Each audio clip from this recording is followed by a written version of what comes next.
response was tardy.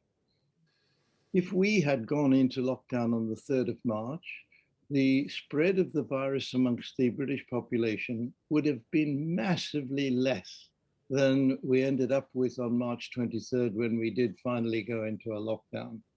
And I say this because we knew by the time we got to 7th or 10th of March that this disease in Britain was doubling in terms of the number of people going down with it every 3 to 4 days.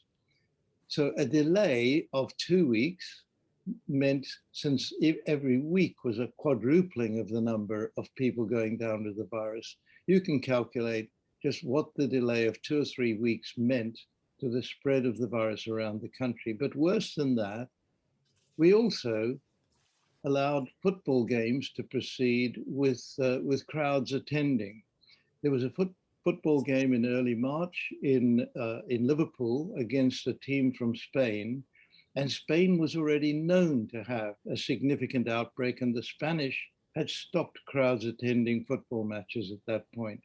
But in Liverpool, we had a very big crowd from Spain and also, of course, from Liverpool.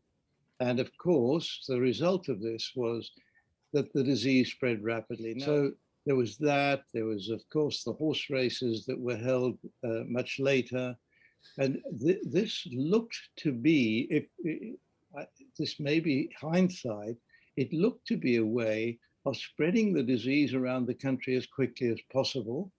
And the only explanation for that being a strategy would be if you were aiming for herd immunity. In other words, let's get this herd immunity out into the country as quickly as possible so we can get the epidemic over quickly.